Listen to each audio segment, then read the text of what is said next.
ఇలాంటి ఒక ఈవెంట్ ని ఆర్గనైజ్ చేసినందుకు వంశీ గారికి థ్యాంక్ యూ అయితే చెప్తున్నాను. And congratulations to all the award winners. చాలా మంది ఇంకా ఆపర్చునిటీస్ కోసం ఎదురు చూస్తున్నారు.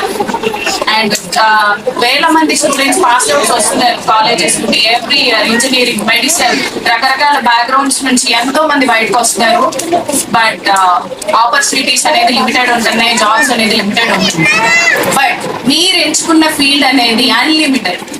ఎవరికైనా ఆపర్చునిటీస్ అనేది రెడీగా ఉంటే మీరు స్టార్ట్ చేస్తే ఉన్న మందికే తెలుస్తుంది. కొంతమందిని ఆపర్చునిటీ గ్రాప్ చేసుకుంటున్నారు, కొంతమంది మాత్రం చేయించుకోలేకపోతున్నారు. మీకు అందరికీ ఉంది content creator job. You are not jobless. మీకు ఇంకా చెప్పాలి అంటే సాఫ్ట్వేర్ కంటే మీరే ఎక్కువ ఇన్కమ్ జనరేట్ చేస్తుంటారు నాకు తెలిసినంత వరకు. మనకి ఫాలోవర్స్ బేస్ ఉంటే సరిపోతుంది, రైట్? దానికి తగ్గ మానిటైజేషన్ మీరు చేసుకోగలగాలి.